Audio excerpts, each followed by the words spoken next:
அனைவருக்கும் வணக்கம். இன்னைக்கு நம்ம மல்டிவேரியட் டேட்டா அனாலிசிஸ் இந்த சப்ஜெக்டில் வந்து பார்த்தீங்க அப்படின்னா மனோவா, அதாவது மல்டிவேரியட் அனாலிசிஸ் ஆஃப் வேரியன்ஸ் அப்படி சொல்லிட்டு ஒரு கான்செப்ட் இருக்குது. இது வந்து ரிசர்ச்சில் எந்த அளவுக்கு பங்கு வகிக்குது, இதனுடைய முக்கியத்துவம் என்ன அப்படின்றத வந்து பார்க்கலாம்.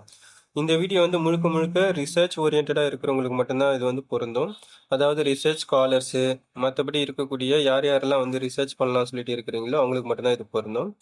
இப்போ வந்து பார்த்தீங்கன்னா நம்ம கண்டினியூஸாக இந்த மாதிரி ரிசர்ச் சம்மந்தமாக இருக்கக்கூடிய அனாலிசிஸ் டூல்ஸ் வந்து எப்படி வந்து ஒர்க் ஆகுது ரிசர்ச்சில், அதனுடைய பங்கு என்ன, அதே மாதிரி அதனுடைய முக்கியத்துவம் என்ன அப்படின்றதெல்லாம் நம்ம பார்த்துட்டே வரோம். ஸோ அதோட வரிசையில் வந்து பார்த்தீங்க அப்படின்னா இப்போ நம்ம மல்டிவேரியட் அனாலிசிஸ் ஆஃப் வேரியன்ஸ், அதாவது மனோவா, இதுக்கு முன்னாடி வந்துலாம் பார்த்தீங்க அப்படின்னா அனோவா, அன்கோவா இதெல்லாம் பார்த்தோம்.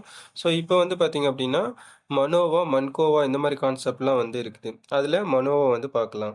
ஸோ அப்போ இது வந்து பார்த்தீங்கன்னா மல்டிவேரியட் அனாலிசிஸ் ஆஃப் வேரியன்ஸ் அப்படின்றது இதுவும் அனோவா மாதிரி தான், அதாவது நம்ம குரூப்ஸை கம்பேர் பண்ணுற மாதிரி தான் வந்து இருக்கும். ஆனால் இதில் வந்து பார்த்தீங்கன்னா இதுக்கு முன்னாடி நம்ம அனோவா நீங்கள் எடுத்துக்கிறீங்கன்னா ஒரு ஒன் வே அனோவான்னு எடுத்துக்கிறீங்கன்னா ஒரே ஒரு குரூப்ஸில் வந்து பார்த்தீங்கன்னா 1 or 2 இண்டிபெண்டன்ட் வேரியபிள்ஸ் வந்து இருக்கும். 2 குரூப் ஆஃப் இண்டிபெண்டன்ட் வேரியபிள்ஸ் இருக்கும். கம்பேர் பண்ணுறது வந்து பார்த்தீங்கன்னா அவுட்கம் வேரியபிள்ஸ் வந்து டிபெண்டன்ட் வேரியபிள் ஒன்றா இருக்கும்.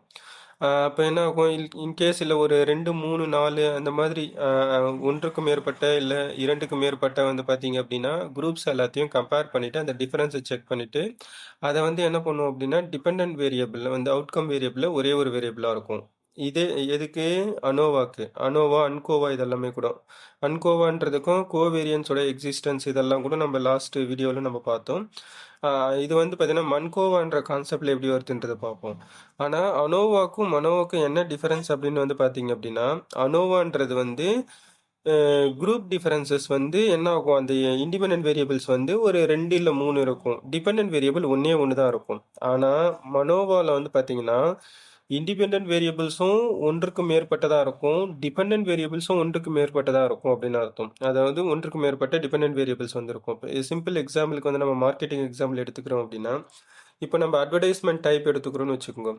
அதில் வந்து ஒன்று ட்ரெடிஷ்னல் ஆட் இருக்கும், டிஜிட்டல் ஆட் இருக்குன்னு வச்சுப்போம். அதாவது இல்லை நம்ம டிவி ஆடு, டிஜிட்டல் ஆடுன்னு எடுத்துப்போம். டிவியில் விளம்பரப்படுத்திக்கலாம். அதுக்கு அடுத்தது வந்து பார்த்தீங்கன்னா சோஷியல் மீடியா இந்த மாதிரி டிஜிட்டலில் வெப்சைட்டில் இந்த மாதிரிலாம் நம்ம விளம்பரப்படுத்திக்கலாம். இது வந்து டிஜிட்டல் ஆட் அப்படி சொல்லிட்டு நம்ம சொல்லுவாங்க. ஸோ அப்போ இந்த டிவி ஆடு, டிஜிட்டல் ஆடுன்றது வந்து 2 குரூப் நம்ம எடுத்துருக்கிறோம். அப்போ டிவி ஆடு ஒரு குரூப்பு, டிஜிட்டல் ஆடு குரூப்பு. ஆனால் அது ரெண்டுமே வந்து என்னது, இண்டிபெண்டன்ட் வேரியபிள்ஸோடைய செட் ஆஃப் வேரியபிள்ஸ் தான். நம்ம வந்து என்ன பண்ண போகிறோம் அப்படின்னா பர்ச்சேஸ் இன்டென்ஷன் அப்படின்னு சொல்லிட்டு நம்ம ஒன்று எடுத்துக்கிறோம் அப்படின்னா அப்போ அந்த பர்ச்சேஸ் இன்டென்ஷன் வந்து என்ன இருக்குது அப்படின்னா டிபெண்டன்ட் வேரியபிள், அதாவது அட்வர்டைஸ்மெண்ட் டைப்பு, பர்ச்சேஸ் இன்டென்ஷன், இது 2 பேரும் நம்ம ஸ்டடீஸ்க்கு எடுக்கிறோம். ஒரு நிறுவனம் வந்து என்ன பண்ணுறாங்க, நுகர்வோரினுடைய வாங்கும் எண்ணத்தை வந்து கணக்கிடுவதற்காகவும் நெக்ஸ்ட் வந்து பார்த்தீங்க அப்படின்னா எந்த வகையான விளம்பரம் செய்கிறதுனால அவங்களுக்கு வந்து பர்ச்சேஸ் இன்டென்ஷன் அதிகமாகும் பொதுமக்களிடையே அப்படின்னு சொல்லிட்டு அவங்க தெரிஞ்சுக்கிறாங்க அப்படின்னும் போது பர்ச்சேஸ் இன்டென்ஷன் அப்படின்றது ஒரே ஒரு டிபெண்டன்ட் வேரியபிளாக தான் இருக்கும். அதே வந்து பார்த்தீங்கன்னா மனோவா கான்செப்டில் நீங்கள் எடுத்துக்கிறீங்க அப்படின்னா இதில் வந்து இப்போ அட்வர்டைஸ்மெண்ட் டைப்பாக நீங்கள் எடுத்துக்கிறோன்னு வச்சுப்போம். இதில் வந்து என்னது டிவி ஆடு, அதுக்கு அடுத்தது வந்து பார்த்தீங்க அப்படின்னா டிஜிட்டல் ஆடு. இதே வந்து பார்த்தீங்கன்னா டிபெண்டன்ட் வேரியபிளில் வெறும் பர்ச்சேஸ் இன்டென்ஷன் மட்டும் கிடையாது, அதோடு சேர்ந்து நிறைய இன்னும் டிபெண்டன்ட் வேரியபிள்ஸ்லாம் இருக்கலாம். Customer satisfaction, brand attitude, brand loyalty, brand awareness, brand recall, அது மட்டும் கிடையாது, வேற எனி அதர் எது எதெல்லாம் அவுட்கம்ஸ் இருக்கோ அந்த மாதிரி நிறைய சேரும். அப்போ நம்ம இப்போ இன்கேஸ் நம்ம வந்து 2 வேரியபிள் எடுத்துக்கிறோம்னு வச்சுப்போம். இண்டிபெண்டன்ட் வேரியபிள் வந்து அட்வர்டைஸ்மெண்ட் டைப்பு, டிவி ஆடு, டிஜிட்டல் ஆடு, இது இண்டிபெண்ட். டிபெண்டன்ட் வேரியபிளில் வந்து நீங்கள் எடுத்துக்கிறீங்க அப்படின்னா கஸ்டமர் சாட்டிஸ்ஃபேக்ஷன், அதுக்கடுத்தது பிராண்ட் ஆட்டிடியூட், இது 2 தான் நம்ம எடுத்துக்கிறோம் அப்படின்னும் போது டிபெண்டன்ட் வேரியபிள். அப்போ என்ன ஆகுது, ஒன்றுக்கு மேற்பட்ட டிபெண்டன்ட் வேரியபிளும் சேருது. இந்த மாதிரி ஒன்றுக்கு மேற்பட்ட இண்டிபெண்டன்ட் வேரியபிள்ஸோட குரூப்ஸையும் ஒன்றுக்கு மேற்பட்ட டிபெண்டன்ட் வேரியபிள்ஸோட குரூப்ஸையும் நம்ம கம்பேர் பண்ணி ஸ்டடி பண்ணக்கூடிய ஒரு கான்செப்ட் தான் வந்து பார்த்தீங்க அப்படின்னா மனோவா. இந்த மனோவாவில் அதே மாதிரி நம்ம முக்கியமாக தெரிஞ்சுக்க வேண்டியது இந்த கோவேரியன்ஸ் வந்து எடுத்துக்க மாட்டாங்க. கோவேரியன்ஸ்னால் என்னது, நம்ம ஸ்டடீஸ்க்கு 2 வேரியபிள் எடுப்போம். அதை தவிர்த்து ஒரு வேரியபிள் நமக்கே தெரியாமல் வெளியில் இருக்கக்கூடிய, அதாவது நம்ம கணக்கில் எடுத்துக்காத ஒரு வேரியபிள் வந்து நம்ம இந்த 2 வேரியபிளுக்கும் இடையில, அதுவும் முக்கியமாக இண்டிபெண்டன்ட் வேரியபிளில் வந்து ஒரு பெரிய அளவில் தாக்கத்தை ஏற்படுத்தும். இது வந்து நம்ம அன்கோவா கான்செப்டில் பார்த்துருப்போம். அது வந்து இதுக்கு அடுத்தது வரக்கூடிய மன்கோவா அந்த கான்செப்டில் வந்து நம்ம பார்த்துக்கலாம். அப்போ இந்த இடத்துல கோவேரியன்ஸ் வந்து இந்த கான்செப்ட்லேயும் வராது, அதையும் நம்ம முக்கியமாக தெரிஞ்சுக்கலாம். இப்போது இதோடைய டீட்டெயில்டு இன்ஃபர்மேஷன்ஸ் வந்து என்ன பண்ணும், இதனுடைய விரிவான தகவல்களை இப்போ பார்த்துக்கலாம்.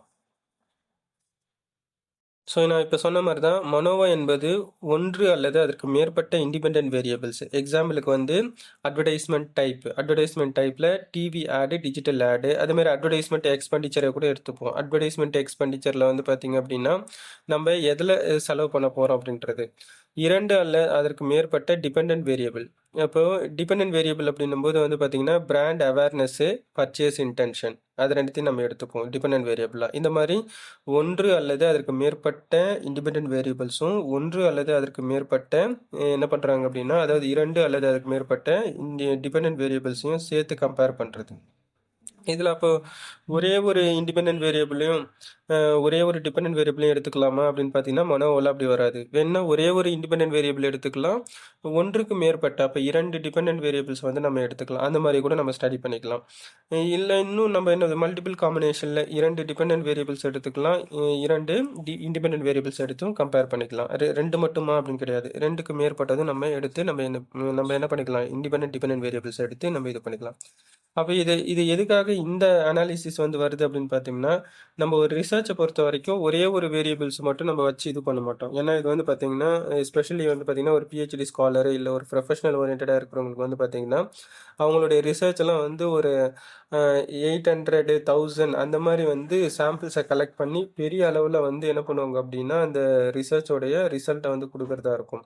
அந்த மாதிரி டைமில் வந்து பார்த்தீங்கன்னா வெறும் சிம்பிளாக ஒரு 2-3 வேரியபிள்ஸை வச்சு மட்டும் ஸ்டடி பண்ணாங்க அப்படின்னா அது பெரிய அளவில் வந்து இருக்காது. அந்த மாதிரி சின்னதாக நம்ம ஸ்டடி பண்ணக்கூடியது வந்து பார்த்தீங்கன்னா நீங்கள் ஒரு யூஜி பிஜி லெவலில் ஏதாவது ப்ராஜெக்ட் பண்ணுறீங்கன்னா அது வந்து ஒத்து வரும். இதே வந்து பார்த்தீங்கன்னா பெரிய அளவில் நம்ம பண்ணும்போது அப்போ இந்த மனோவா அதுக்கப்புறமேட்டு ஸ்ட்ரக்சரல் ஈக்குவேஷன் மாடலிங் இதெல்லாம் வந்து ரொம்ப பொருத்தமாக வந்து இருக்கும். ஸோ அதன் அடிப்படையில் நம்ம பார்க்கும்போது வந்து பார்த்தீங்க அப்படின்னா மனோ வந்து ஒரு ஃப்ளெக்சிபிள் பெரிய அளவில் ஒரு சிம்பிளாக ஒரே அனாலிசிஸில் ஒரு ரிசர்ச் ஸ்காலருக்கு இல்லை ரிசர்ச் ஓரியன்டாக இருக்கிறவங்களுக்கு வந்து நம்ம ஒரு தெளிவான ஒரு துல்லியமான ஒரு முடிவை வந்து எடுக்கிறதுக்கான ஒரு முக்கியமான ஒரு டூலாக வந்து பயன்பட்டு வருகிறது. எப்படி அனோவா வந்து குரூப் டிஃபரன்சஸ் பிட்வீன் குரூப்ஸ் 2 குரூப்ஸுக்கும் இடையில், அதாவது இப்போ பிராண்டில் வந்து பார்த்தீங்கன்னா நம்ம எந்த நிறுவனத்தின் சோதிக்க போகிறோமோ பரிசோதனை பண்ண போகிறோமோ அந்த நிறுவனத்தின் வந்து பிராண்ட் ஏன்னு வச்சுப்போம். போட்டி நிறுவனங்கள் வந்து ஒரு ரெண்டு நிறுவனங்களை நம்ம எடுத்துக்கலாம், பிராண்டு பி அண்ட் சின்னு சொல்லிட்டு. இப்போ இந்த 3 விதமான பிராண்டுகளினுடைய குரூப்ஸ், அப்போ பிராண்டு ஏல 50 பேர், பிராண்டு பியில் 50 பேர், பிராண்டு சியில் வந்து ஒரு 50 பேர், அப்போ 150 பேர் இருக்கிறாங்கன்னு வச்சுப்போம். 3 பேருக்கு சராசரி எடுத்து 50 பேர் இருக்கிறாங்கன்னு வச்சுப்போம். அப்போ இந்த brand A, B and C இந்த 3 பிராண்டுக்கு இடையில வந்து எவ்வளோ டிஃபரன்ஸ் வந்து வருது, அது அதிகப்படியான வித்தியாசம் வந்து இருக்குதா அப்படின்றத செக் பண்ணுறது. அதுக்கப்புறமேட்டு அந்த பிராண்டு ஏக்குள்ள எவ்வளோ டிஃபரன்சஸ் வந்து இருக்குது, அப்போ அந்த 50 நபர்களுக்கு இடையில எவ்வளோ டிஃபரன்சஸ் வருது, அப்போ பிராண்டு சிக்குள்ள அந்த மாதிரி டிஃபரன்ஸ் வந்து ஒன்று வித்தின் குரூப் பிட்வீன் குரூப், அந்த குரூப்புக்கு இடையில குரூப்புக்கு உள்ள என்ன டிஃபரன்ஸ் இருக்குது, இது வந்து நம்ம ஜென்ரலாக என்ன பண்ணுவோம், அனோவாவில் கண்டுபிடிப்போம். இதுலேயும் அதே தான் நம்ம பார்ப்போம். அப்போ அனோவோட எக்ஸ்டென்ஷன் அப்படின்னும் போது வந்து பார்த்தீங்கன்னா அதை விட இன்னும் கொஞ்சம் என்ன பண்ணுறாங்க அப்படின்னா அனாலிசிஸில் கொஞ்சம் லிபரலாக நிறைய டிபெண்டன்ட் வேரியபிள்ஸை சேர்த்துக்கலாம். இப்போ அனோவில் வந்து பார்த்தீங்கன்னா ஒரே ஒரு டிபெண்டன்ட் வேரியபிள் தான் இருக்கும். இப்போ பர்ச்சேஸ் இன்டென்ஷன் எடுத்துக்கிறீங்கன்னா அது மட்டும்தான் இருக்கும். அதே வந்து மனோவில் அப்படி கிடையாது. நம்ம டிபெண்டன்ட் வேரியபிளில் ஒன்றுக்கு மேற்பட்டது மினிமமே 2 நம்ம எடுக்கணும். அப்போ 2 அல்லது 2க்கு மேற்பட்டது அப்படின்ற கான்செப்ட் தான் கரெக்டாக இருக்கும் மனோவாக்கு. அப்போ 2 அல்லது அதுக்கு மேற்பட்ட டிபெண்டன்ட் வேரியபிள்ஸை நம்ம எடுத்து நம்ம என்ன பண்ணிக்கலாம்னா எடுத்துக்கலாம். ஸோ அப்போ இது வந்து ரொம்ப முக்கியமாக தெரிஞ்சுக்கக்கூடியது. அதுக்கு அடுத்தது இப்போ அனோவாக்கும் மனோவாக்கும் என்ன டிஃபரன்ஸ் அப்படின்றத பார்த்துக்கலாம். இப்போ திரும்பவும் ரீகால் பண்ணிப்போம். ஒரு அனோவா அப்படின்றது வந்து அனோவா என்பது ஒரு டிபெண்டன்ட் வேரியபிள் 2 அல்லது அதுக்கு மேற்பட்ட குழுக்களுடன் ஒப்பிட பயன்படுத்தப்படுகிறது. டிபெண்டன்ட் வேரியபிள் அப்படின்னா இப்போ பர்ச்சேஸ் இன்டென்ஷன் எடுத்துப்போம். அதை வந்து என்ன பண்ணுறாங்க, இப்போ அட்வர்டைஸ்மெண்ட் டைப் வந்து டிவி, டிஜிட்டல் ஆட் 2 எடுத்துக்கிறோம் அப்படின்னா அப்போ அதை வந்து என்ன பண்ணுறாங்க டிஜிட்டல் ஆட். அது மட்டும் இல்லாமல் வேற ஒரு இண்டிபெண்டன்ட் வேரியபிளும் நம்ம ஏதாவது ஒரு பர்செப்ஷன் ஆஃப் த கன்சியூமர்ஸ் அப்படின்னு ஒன்று எடுத்துக்கிறோம்னு வச்சுப்போம். அப்போ அந்த மாதிரி என்ன பண்ணுறாங்க 3 விதமான கேட்டகரிஸ் 4 விதமான இண்டிபெண்டன்ட் வேரியபிளோட கம்பேர் பண்ணிக்கிறதுக்கு மட்டும்தான் வரும். அப்போ டிபெண்டன்ட் வேரியபிள் 1 மட்டும்தான் இருக்கும். கீ டிஃபரன்ஸ் வந்து பார்த்தீங்கன்னா அனோவை பொறுத்த வரைக்கும் ஒரே ஒரு டிபெண்டன்ட் வேரியபிள் தான் இருக்கும். இப்போ பர்ச்சேஸ் இன்டென்ஷன் அவுட்கம் வேரியபிளாக எடுத்துக்கிறோம்னா அது மட்டும் தான் இருக்கும். இதே வந்து பார்த்தீங்கன்னா மனோவில் வந்து 2 அல்லது அதுக்கு மேற்பட்ட டிபெண்டன்ட் வேரியபிள்ஸ் வந்து இருக்கும். பர்ச்சேஸ் இன்டென்ஷன் எடுக்கலாம், கன்சியூமர் சாட்டிஸ்ஃபேக்ஷன் இருந்து எடுத்துக்கலாம். அதுக்கு அடுத்தது வந்து பார்த்தீங்க அப்படின்னா நம்ம வந்து பிராண்ட்லேயே நிறைய இருக்கும். Brand trust, brand awareness, brand loyalty, brand recall, இந்த மாதிரிலாம் நிறைய இருக்கும். அந்த மாதிரி நிறைய என்ன பண்ணிக்கலாம், 2 அல்லது அதற்கு மேற்பட்ட டிபெண்டன்ட் வேரியபிள்ஸை நம்ம எடுத்துக்கலாம். இதில் மனோவில் இதுதான் வந்து முக்கியமாக வந்து அனோவாக்கும் மனோவுக்கும் இருக்கக்கூடிய கீ டிஃபரன்ஸு. இன்னொரு கீ டிஃபரன்ஸ் வந்து நீங்கள் பார்த்தீங்க அப்படின்னா அனோவாவில் வந்து பார்த்தீங்கன்னா இப்போ ஒரு பிராண்டு ஏ, பி அண்டு சின்னு சொல்லிட்டு 3 விதமான பிராண்ட் எடுத்துக்கிறோம் அப்படின்னா ஒவ்வொரு இதுவும் வந்து பார்த்தீங்கன்னா அதோடைய ஆவரேஜ் வந்து தனித்தனியாக இருப்பாங்க. அதாவது பிராண்டு ஏவும் பியும் ஒரு தடவை கம்பேர் பண்ணுவாங்க, பிராண்டு பி அண்டு சி தனியாக வந்து கம்பேர் பண்ணுவாங்க. அந்த மாதிரி தனித்தனி காம்பினேஷனில் தான் வந்து பார்த்தீங்க அப்படின்னா அனாலிசிஸ் பண்ணுவாங்க. இதில் அனோவாவில் மனோவாவில் அந்த பிரச்சனையே கிடையாது. அப்போ பிராண்டு ஏ, பி அண்டு சின்னு சொல்லிட்டு 3 பிராண்ட் இருக்குன்னா அது 3மே ஒரே நேரத்திலே கம்பேர் பண்ணுவாங்க. அதாவது பிராண்டு ஏ, பி ரெண்டுத்துக்குமானதும், பி அண்டு சி ரெண்டுத்துக்குமானது, அதுக்கு அமர்ந்து brand A, B and C 3த்துக்குமே சேர்த்து கம்பேரிசன் எல்லாமே ஒரே நேரத்தில் வந்து ஃபங்க்ஷன் ஆகக்கூடியது தான் வந்து பார்த்தீங்க அப்படின்னா மனோவா. முக்கியமாக தெரிஞ்சுக்கணும், இந்த குரூப் கம்பேரிசன்லாம் டோட்டல் நம்பர் ஆஃப் ரெஸ்பாண்டன்ஸை பொறுத்து கிடையாது, அதோடைய ஆவரேஜ் எடுப்பாங்க. இப்போ வந்து ஒரு 50 ரெஸ்பாண்டன்ட் இருக்கிறாங்கன்னு வச்சுக்கோங்க. ஒவ்வொரு ரெஸ்பாண்டண்ட்டும் வந்து பார்த்தீங்க அப்படின்னா ஒரு 5 பாயிண்ட் லிக்கர் ஸ்கேலில் வந்து கொடுத்துருக்குறாங்கன்னு வச்சுக்கோங்க. அதில் வந்து பார்த்தீங்கன்னா ஒரு part of the portion strongly agree, ஒரு சில part of the strongly disagree, இந்த மாதிரிலாம் இருக்கும். அதில் நம்ம ஆவரேஜ் எடுக்கணும். அதாவது நம்ம இந்த எக்ஸ் பார் வேல்யூ இருக்குது பார்த்தீங்களா, அதாவது டோட்டல் நம்பரை நம்ம டோட்டல் பண்ணிவிட்டு அதை நம்பர் ஆஃப் ரெஸ்பாண்டண்டால் டிவைட் பண்ணி நமக்கு வரக்கூடியது. அதாவது மொத்தமாக சேகரிக்கப்பட்ட தகவல்களை வந்து எத்தனை நபர்கள் வந்து பதிலளிச்சிருக்கிறாங்களோ அந்த நபர்களின் எண்ணிக்கையால் நம்ம வகுத்தோம்னா வரக்கூடியது தான் ஆவரேஜ். அந்த ஆவரேஜ் கண்டுபிடிச்சிட்டு தான் நம்ம வந்து குரூப்பே கம்பேரிசன் பண்ணணும். அதே மாதிரி நம்மளுக்கு ஒரு கொஸ்டின் தோணலாம், ஏன் வந்து குரூப்பை கம்பேர் பண்ணும்போது ஆல்ரெடி தனியாக தான் இருக்குது பிராண்ட் ஏபிசின்னு சொல்லிட்டு குரூப்பு, அதை டைரெக்டாக கம்பேர் பண்ணால் என்ன அப்படின்னு சொன்னால் ஆவரேஜ் கண்டுபிடிக்கிறதுக்கான முக்கியமான நோக்கம் வந்து பார்த்திங்கன்னா அதனுடைய நம்ம எடுக்கிறது எல்லாமே அனுமானங்களின் அடிப்படையில் அதே மாதிரி சாம்பிளை எடுத்து தான் நம்ம இது பண்ணுவோம். அதனால ஒரிஜினாலிட்டி என்னன்னு தெரியாதுன்றதுனால நமக்கு வந்து அதில் வந்து அந்த முடிவோட துல்லியத்தன்மை வராமல் போயிடும். அதனால ஆவரேஜ் நம்ம எடுத்து அந்த குரூப்பை கம்பேர் பண்ணும்போது நம்மளுக்கு ஒரு நியரஸ்ட் கரெக்ட் ஆன்சர் அப்படின்ற மாதிரி நம்மளுக்கு கரெக்டாக வரும். அதுக்காக தான் வந்து பார்த்திங்கன்னா எப்போவுமே இந்த குரூப்பை கம்பேர் பண்ணும்போது அனோவாக இருக்கட்டும், மனோவாக இருக்கட்டும், எந்த இதாக இருக்கும் குரூப் கம்பேரிசனுக்கு ஆவரேஜ் எடுத்து தான் கம்பேர் பண்ணுவாங்க. ஸோ அதுவும் இங்கே முக்கியமாக தெரிஞ்சுக்கக்கூடிய விஷயம்.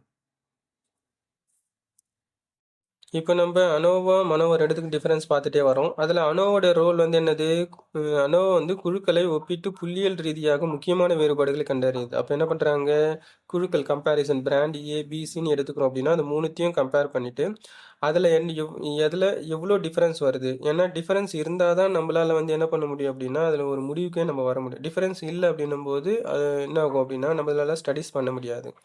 இது எதுக்காக அனோவா முக்கியமாக பயன்படுது அப்படின்னு பார்த்தோம்னா it reduces error compared doing multiple t test. இப்போ டி டெஸ்ட் அப்படின்னு பார்த்தீங்கன்னா 30 சாம்பிளுக்கு கம்மியாக இருக்கக்கூடியது. அந்த இது வந்து பார்த்தீங்கன்னா சாம்பிள் எப்போ கம்மியாக இருக்குதோ அந்த நம்பர் ஆஃப் சாம்பிள்ஸு அப்போதைக்கு நம்ம செயல்படுத்தக்கூடிய ஒரு டெஸ்ட் அனாலிசிஸ் தான் டி டெஸ்ட். இதில் நம்ம வரக்கூடிய அப்கமிங் வீடியோஸில் டி டெஸ்ட்டோட ரோல் என்னன்னு சொல்லிட்டு நம்ம பார்க்கலாம். ஸோ அந்த மாதிரி இருக்கக்கூடிய அந்த டி டெஸ்ட் வந்து பார்த்திங்கன்னா நிறைய தடவை ஃபங்க்ஷன் பண்ணி அது மூலிமா ரிசல்ட் வர வைக்கிறதுக்கு பதிலாக அந்த மல்டிபிள் டி டெஸ்ட் எல்லாத்தையும் ஒன்றா சேர்த்து ஒரே அனாலிசிஸாக கொண்டு வந்தது தான் வந்து பார்த்திங்கன்னா அனோவா. ஸோ அதுக்காக வந்து வந்தது தான் இந்த அனோவோடைய ரோல். அதுதான் அதனால அதுவும் வந்து அனோவாவும் ஒரு முக்கியமான ஒரு ரோல் பிளேயிங்கில் வந்து ரிசர்ச்சில் வந்து இருந்துட்டு தான் இருக்குது. அதேமாரி நம்ம முக்கியமாக தெரிஞ்சுக்க வேண்டியது இப்போ இதை விட இது பெஸ்ட்டு, இதை விட இது பெஸ்ட்டு நம்ம சொல்லிட்டே வரதுனால அப்போ இது மட்டுமே நம்ம எடுத்துட்டா போதுமா? இப்போ மனோவா நம்ம எடுக்கிறோம் அப்படின்னா மனோவா டூல் மட்டும் நம்ம எடுத்து அனாலிசிஸ் பண்ணால் மட்டும் போதுமா? அப்போ அனோவா தேவையில்லையா, டீ தேவையில்லையா அப்படின்றதுலாம் கிடையாது. ஒவ்வொன்றுமே ஒரு இண்டிவிஜுவல் பர்பஸ்க்காக அந்த குறிப்பிட்ட ஒரு முடிவை வந்து எடுக்கிறதுக்காக நம்ம பயன்படுத்தக்கூடிய ஒரு டூல். அதனால் இதில் வந்து நம்ம கம்பேர் பண்ணக்கூடாது. அப்போ டி டெஸ்ட்டை விட அனோவா பெஸ்ட்டு, அனோவா விட அன்கோவா பெஸ்ட்டு, அப்போ அன்கோவை விட மனோவா பெஸ்ட்டு, மனோவை விட மன்கோவா பெஸ்ட்டு அப்படின்ற மாதிரிலாம் நம்ம வந்து அப்போ பெஸ்ட்டாக இருக்கிறத மட்டும் எடுத்துட்டா ஒரே ஒரு மன்கோவாவை மட்டும் நம்ம அனாலிசிஸ்க்கு எடுத்துக்கிட்டோம்னா அது பெட்டராக இருக்கும் அப்படிலாம் கிடையாது. இந்த டெஸ்ட்டோட எக்ஸ்டென்ஷன்லாம் வந்து பார்த்திங்க அப்படின்னா நம்மளுடைய டேட்டாவை எந்த அளவுக்கு அதிகப்படுத்திக்கிறோமோ அதை பொறுத்து தான் வந்து அந்த இதுக்கு வந்து வரும். அதேமாரி இதெல்லாம் வந்து ஒரு ஓவரால் டிசிஷனுக்கு தான், அதாவது ஒரு மொத்தமான ஒரு முடிவுக்கு தான் வந்து கொண்டு வருமாக்கோசரம் இந்த மாதிரி எக்ஸ்டென்ஷன் ஆஃப் இதெல்லாம் வந்து பார்த்தீங்கன்னா ஒரு தனிப்பட்ட ஒரு வேரியபிள்ஸுக்கான துல்லியமான தன்மையினோட இது வந்து பார்த்தீங்க அப்படின்னா முடிவு கொண்டு வர்றது வந்து ரொம்ப கஷ்டமாக இருக்கும். அதனால depends upon the context, depends upon the data. நம்மளுக்கு எது தேவைப்படுதோ அந்த நேச்சர் சூழ்நிலையை பொறுத்தும் நம்மக்கிட்ட இருக்கக்கூடிய தரவுகள் அதை பொறுத்தும் நம்ம என்ன பண்ணுறோம் அப்படின்னா எந்த மாதிரியான டூல்ஸை எடுத்துக்கிறோம் அப்படின்றது வந்து பார்த்திங்கன்னா இதை பொறுத்தும் அமையும். அப்போது இந்த நம்ம பார்த்துட்டு வர்றது இதெல்லாம் வந்து பார்த்திங்கன்னா டிபெண்ட் வேரியபிள்ஸை நம்ம எவ்வளோ வச்சுருக்கிறோமோ அதை நம்ம எந்த காம்பினேஷனில் நம்ம ஃபாலோ பண்ண போகிறோமோ அப்போதைக்கு எது சூட் ஆகும், அதாவது எந்த டூல் எதுக்கு சூட் ஆகும் அப்படின்றதுக்காக தான் இப்போ நம்ம பார்த்துட்டு வரோம். அதனால ஸோ அப்போ இந்த வந்து பார்த்திங்கன்னா அப்போ இதை விட இது பெருசு அப்படின்ற கான்செப்டுக்கெலாம் நம்ம போக தேவையில்லை. ஸோ இப்போ நம்ம டேட்டா அப்போ சிம்பிளாக சொல்லணும் அப்படின்னா நம்மக்கிட்ட வந்து பெரிய அளவில் நீங்கள் வந்து ஒரு பிஹெச்டி லெவலில் நீங்கள் ப்ராஜெக்ட் பண்ண போகிறீங்க, ப்ரொஃபஷனல் லெவலில் நீங்கள் ரிசர்ச் பண்ண போகிறீங்க அப்படின்னா உங்களுக்கு வந்து என்ன ஆகும், இந்த மாதிரி மன்கோவா செம் அனாலிசிஸ்லாம் ரொம்ப முக்கியமாக வந்து தேவைப்படும். அதுக்காக கம்மியாக வந்து நம்ம யூஜி லெவலில் எம்ஃபில் லெவலில் ஃபாலோ பண்ணுறதுலாம் தேவைப்படாதுன்னா தேவைப்படும். நம்ம நம்பர் ஆஃப் ரெஸ்பாண்டன்ஸ் வந்து நம்ம கம்மியாக வச்சு சிம்பிளாக வந்து ப்ராஜெக்ட் வந்து கம்ப்ளீட் பண்ணுவோம். அதுதான் இதுக்கும் அதுக்குமான வித்தியாசம். இதை நம்ம ஃபர்தராக வந்து நம்ம அப்கமிங் வீடியோஸில் அனாலிசிஸ் பண்ணும்போது இன்னும் இதனுடைய முக்கியத்துவங்கள்லாம் வந்து நம்ம தெரிஞ்சுக்கலாம். அப்போ அதுக்கடுத்தது வந்து பார்த்தீங்கன்னா மனோவோடைய ரோல் வந்து ரிசர்ச்சில் எந்த அளவுக்கு வருது அப்படின்னு பார்ப்போம்.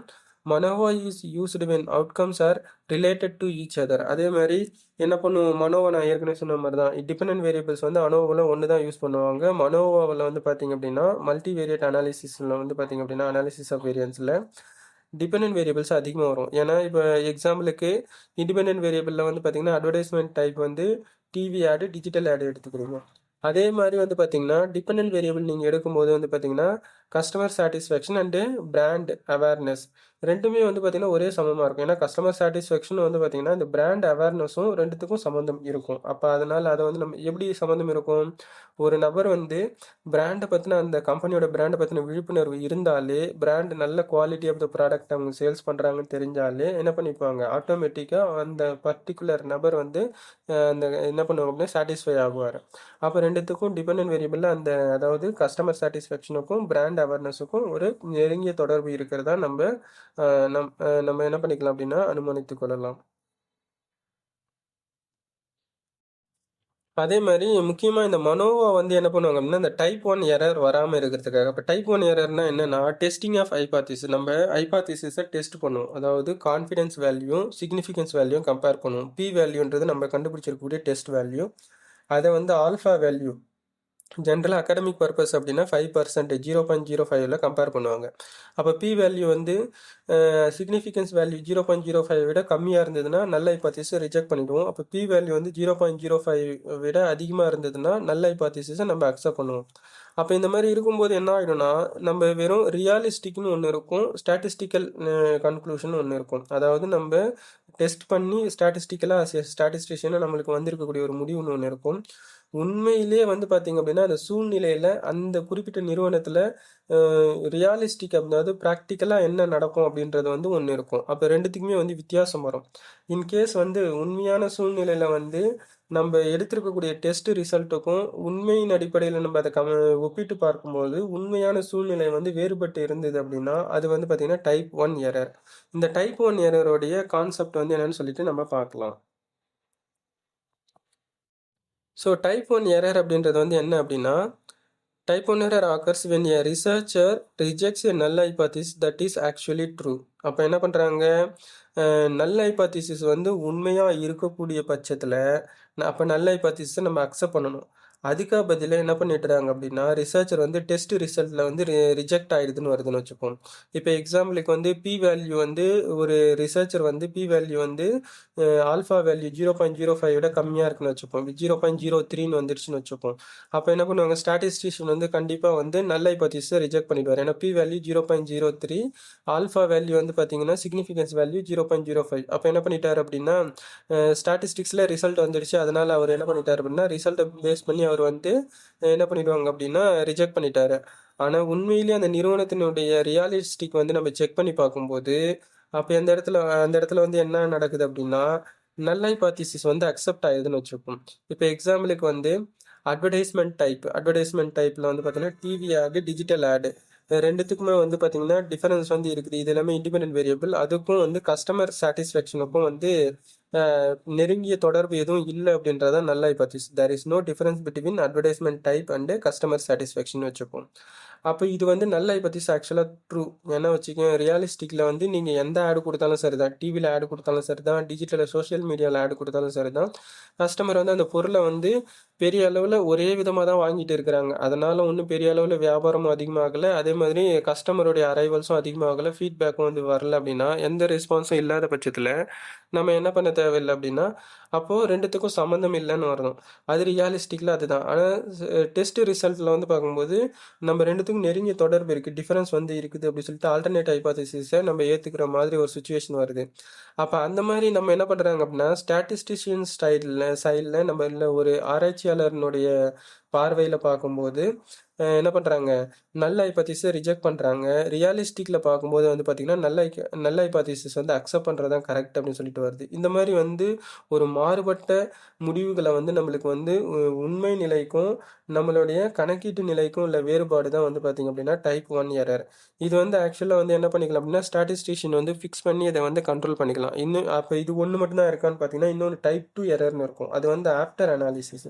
அனாலிசிஸ் பண்ணதுக்கு அப்புறமேட்டு ரிசல்ட்ட கம்பேர் பண்ணும்போது நம்மளுக்கு டைப் 2 எரர் வந்து வரும். அதெல்லாம் நம்ம இதுக்கப்புறமேட்டு வரக்கூடிய வீடியோஸ்ல அத பத்தி நம்ம ஒரு டீட்டெயில்டா வந்து பார்ப்போம்.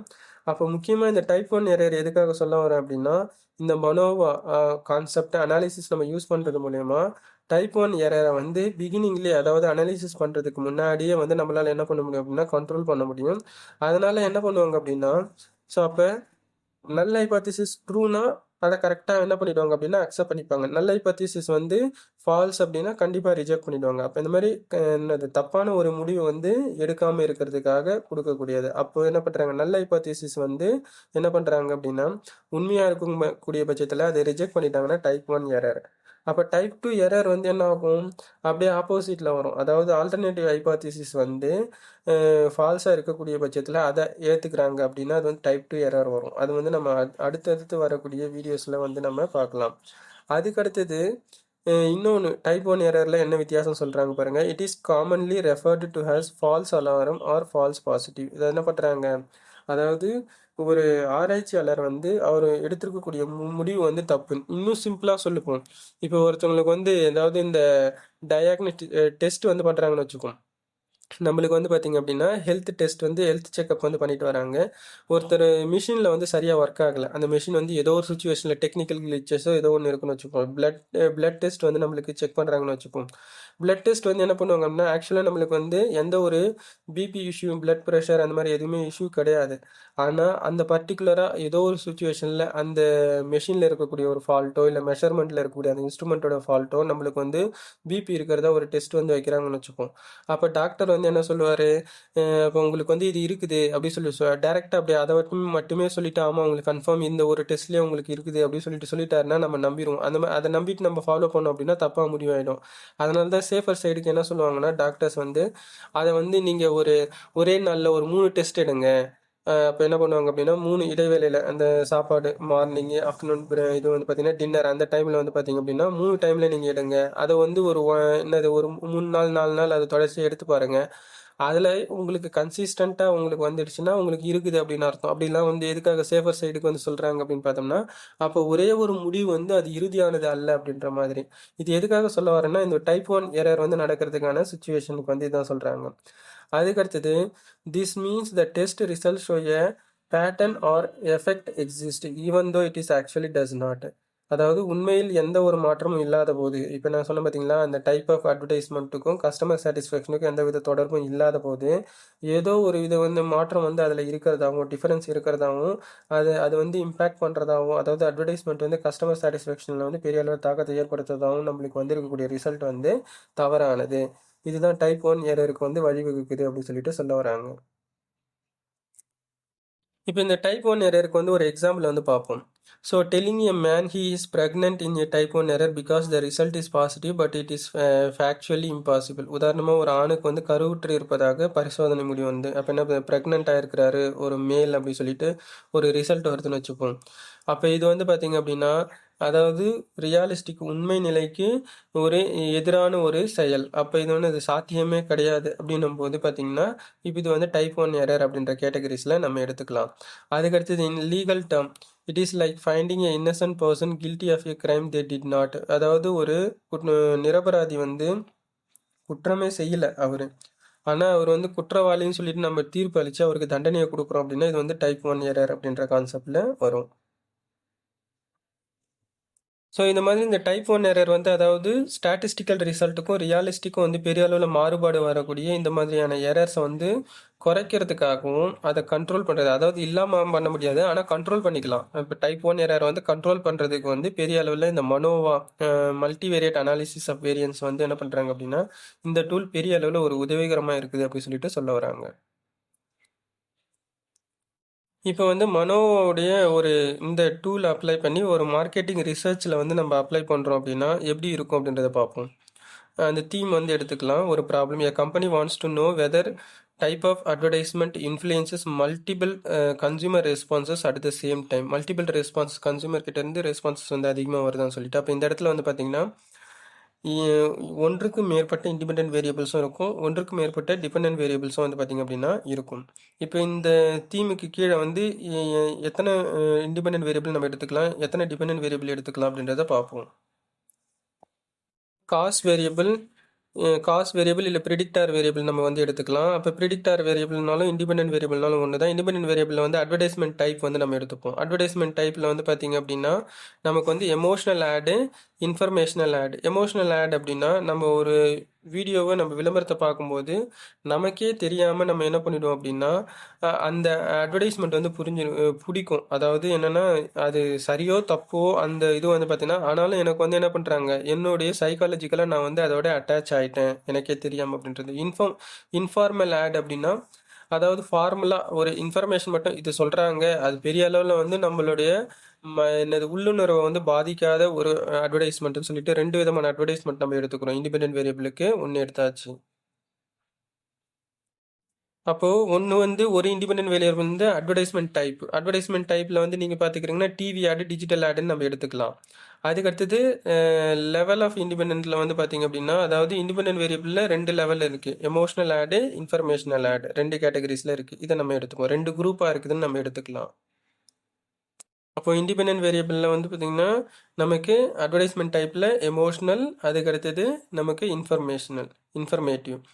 டிபெண்டன்ட் வேரியபிள் அதுக்கு முன்னாடியில் நம்ம வந்து பார்த்துருக்கோம் ஒரே ஒன்று கஸ்டமர் சாட்டிஸ்ஃபேக்ஷன் இல்லை பர்ச்சேஸ் இன்டென்ஷன் ஏதாவது ஒன்று மட்டும் பார்த்துருப்போம். இப்போ டிபெண்டன்ட் வேரியபிளில் ஒரு 3 வேரியபிள் நம்ம எடுத்துக்கலாம். டிபெண்டன்ட் வேரியபிள் வந்து பார்த்திங்கன்னா brand attitude, purchase intention, brand recall. Brand attitude அப்படின்னா ஒரு நிறுவனத்தினுடைய பிராண்டு அதனுடைய அந்த பிராண்டோடைய சிம்பிளை பார்த்த உடனே எப்படி வந்து பொதுமக்கள் வந்து ரியாக்ட் ஆகுறாங்க, பாசிட்டிவாக ரியாக்ட் ஆகுறாங்களா இல்லை நெகட்டிவாக ரியாக்ட் ஆகுறாங்களா, அந்த இது வந்து அதை பற்றின ஒரு ஒப்பீனியன் வந்து எப்படி கொடுக்குறாங்கன்னு சொல்லிட்டு. பர்ச்சேஸ் இன்டென்ஷன் அப்படின்னா அந்த நிறுவனத்தினுடைய பொருளோட பிராண்டை பார்த்த உடனே நம்ம அந்த பொருளை வாங்கிக்கலாம் அப்படின்னு சொல்லிட்டு ஒரு உள்ளுணர்வு எண்ணம் வந்து கிரியேட் ஆகிறது, நுகர்வோனுடைய எண்ணம். பிராண்ட் ரீகால்னா ரிமெம்பர். ஒரு சிலர்லாம் வந்து பார்த்தீங்கன்னா ஒரு சில பொருளெல்லாம் சொன்ன உடனே இப்போ சோப்பு வாங்குறோம் அப்படின்னா அந்த சோப்பில் ஃபஸ்ட்டு எடுத்த உடனே ஒரு பிராண்டை சொல்லிடுவாங்க. டக்குன்னு எடுத்த உடனே எனக்கு அப்போ ஷர்ட் வாங்க போகிறோன்னா இது ஷர்ட், ஷூன்னு சொல்லிக்கிறோம்னா நைக் அப்படி சொல்லிட்டு நம்ம என்ன பண்ணிடுவோம் அப்படின்னா அந்த பர்டிகுலர் பிராண்டை வந்து முதல்ல வந்து நம்மளுடைய பிராண்டு தான் முதல்ல மக்களோட நினைவில் இருக்குதா, அவங்க ஞாபகத்துக்கு கொண்டு வராங்களா அப்படின்றதான் பிராண்ட் ரீகால். இந்த மாதிரி ஒரு 3 விதமான அவுட்கம் வேரியபிள்ஸ், டிபெண்டன்ட் வேரியபிள்ஸை நம்ம எடுக்க போகிறோம். அப்போ இண்டிபெண்டன்ட் வேரியபிள் வந்து என்னது அட்வர்டைஸ்மெண்ட் டைப்பு, அது வந்து என்னது எமோஷ்னல் அண்டு இன்ஃபர்மேஷனல். இதே டிபெண்டன்ட் வேரியபிள் வந்து 3 வேரியபிள் எடுத்திருக்கோம், brand attitude, purchase intention, brand recall. இப்போ இதை வச்சு நம்ம வந்து செக் பண்ணி பார்ப்போம்.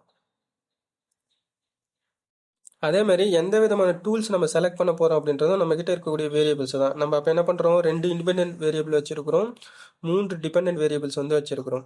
அப்போ இந்த மாதிரி இருக்கும்போது நம்மளால் மற்ற டூல்ஸ் அப்ளை பண்ண முடியாது. இதுக்கு முன்னாடி இருக்கக்கூடிய அனோவா, அன்கோவா இதெல்லாம் யூஸ் பண்ண முடியாது. ஏன்னா அதெல்லாம் வந்து டிபெண்டன்ட் வேரியபிள் ஒன்று தான் யூஸ் ஆகும். அதே மாதிரி நம்ம என்ன பண்ண முடியாது, ரெக்ரெஷனும் யூஸ் பண்ண முடியாது. அதுலேயும் வந்து பார்த்திங்க அப்படின்னா டிபெண்டன்ட் வேரியபிள் வந்து ஒன்று தான் இருக்கும். அப்போ என்ன ஆகிடும்னு பார்த்தீங்கன்னா இந்த மாதிரி ஒரு சில ரெஸ்ட்ரிக்ஷன்ஸ் எல்லாம் வந்து இருக்கும் இதுக்கு முன்னாடி நம்ம பார்த்ததெல்லாம். அப்போ இங்கே என்ன பண்ணுறாங்க, நம்மக்கிட்ட இருக்கக்கூடிய இந்த மாதிரி 2க்கு மேற்பட்ட டிபெண்டன்ட் வேரியபிள், அப்போ 2 இண்டிபெண்டன்ட் வேரியபிள் இருக்கிறதுனால இதுக்கு கண்டிப்பாக பெஸ்ட்டு சூட்டபிள் வந்து டூல் வந்து பார்த்தீங்கன்னா மனோவா தான். அப்போ மனோவா வந்து நம்மளுக்கு வந்து பெரிய அளவில் ஒரு பொருத்தமான ஒரு டூலாக இருக்கும். அப்போ இதில் வந்து நம்ம என்ன பண்ணிக்கிறோம்னா இந்த இண்டிபெண்டன்ட் டிபெண்டன்ட் வேரியபிளை வச்சு நம்ம ஃபஸ்ட்டு ஹைபாத்திசிஸை ஃபார்முலேட் பண்ணிப்போம். நல்ல ஹைபாத்திசிஸ் எப்பவுமே வந்து நோ டிஃபரன்ஸ் அப்படின்ற கான்செப்டில் தான் வரும். அப்போ no significant difference between advertisement type and outcomes, அதாவது brand attitude, purchase intention and brand recalls. இந்த மூணுத்துக்கும் அட்வர்டைஸ்மெண்ட் டைப்புக்கும் எந்த சம்மந்தமும் கிடையாது. அட்வர்டைஸ்மெண்ட் டைப் வந்து இண்டிபெண்டன்ட் வேரியபிள், டிபெண்டன்ட் வேரியபிள் வந்து என்னது, 3 variable: brand attitude, purchase intention and brand recall. இந்த மூணுத்துக்கும் சேர்த்து எந்த சம்மந்தமும் இல்லை அப்படின்றது நல்ல ஹைபாத்திசிஸ். அப்போ ஆல்டர்னேட் ஹைபாத்திசிஸில் வந்து கண்டிப்பாக டிஃபரன்ஸ் இருக்குதுன்னு அர்த்தம். அதாவது அட்வர்டைஸ்மெண்ட் டைப்புக்கும் brand attitude, purchase intention, brand recall எல்லாத்துக்குமே வந்து பார்த்தீங்கன்னா ஒரு சிக்னிஃபிகன்ட் டிஃபரன்ஸ், பெரிய அளவில் ஒரு தாக்கம் இல்லை என்ன பண்ணுறாங்க வேறுபாடு இருக்கிறதா நம்ம எடுத்துக்கலாம். ஒரு சிம்பிளான ஒரு டேட்டா கலெக்ஷன் வந்து நம்ம எடுத்துகிட்டு தான் நம்ம அனுமானிச்சுப்போம். அப்போ அதில் வந்து பார்த்திங்கன்னா டேட்டா கலெக்ஷனில் ஒரு 100 கஸ்டமர் கிட்டேருந்து நம்ம கலெக்ட் பண்ணுறோம். அதில் 50 கஸ்டமர் வந்து எமோஷனல் ரிலேட்டடாக அட்வர்டைஸ்மெண்ட் வந்து பார்க்குறவங்களுக்கு ஒரு 50 கஸ்டமர் கிட்டேருந்து நம்ம டேட்டாவை கலெக்ட் பண்ணிட்டோம். அப்போ மீதமுள்ள ஒரு 50 கஸ்டமர் வந்து பார்த்திங்க அப்படின்னா இந்த இன்ஃபர்மேஷனல் ஓரியன்டாக இருக்கக்கூடிய அட்வர்டைஸ்மெண்ட் பார்க்கக்கூடிய நபர்கள்கிட்ட இருந்து நம்ம தகவல்களை சேகரிச்சிட்டோம். அப்போ அதாவது இந்த மாதிரி நம்ம ஒரு 100 நபர்கள்கிட்ட இருந்து நம்ம தகவல்களை சேகரிச்சிருக்கிறோம் அப்படின்னு சொல்லிட்டு ஒரு என்னது அசம்ஷனுக்கு வந்துடுவோம். அதே மாதிரி எல்லா ரெஸ்பாண்டண்ட்டுமே வந்து பார்த்தீங்கன்னா இந்த அவுட்கம் வேரியபிள்ஸ் இருக்குது பார்த்தீங்களா, dependent variable, brand attitude, purchase intention, brand recall, இதெல்லாம் 5 பாயிண்ட் லிக்கர் ஸ்கேலில் யூஸ் பண்ணியிருக்கிறாங்க. அப்போ 5 பாயிண்ட் லிக்கர் ஸ்கேல்னால் நிறைய லிக்கர் ஸ்கேல் வந்து நம்மக்கிட்ட இருக்கும். அதில் 3 பாயிண்ட்ஸு, 5 பாயிண்ட்ஸு, 10 பாயிண்ட்ஸு, 7 பாயிண்ட்ஸ்லாம் இருக்குது. இதில் 5 பாயிண்ட்ஸில் வந்து பார்த்திங்கன்னா ஜென்ரல் நம்ம எடுத்துக்கக்கூடியது. இப்போ ஒரு அக்செப்டபிள்னு சொல்லிட்டு கான்செப்டில் எடுத்துக்கிறோம் அப்படின்னா அக்ரிமெண்ட் கான்செப்டில் அப்படின்ற கான்செப்டில் எடுக்கிறோம்னு வச்சுப்போம்.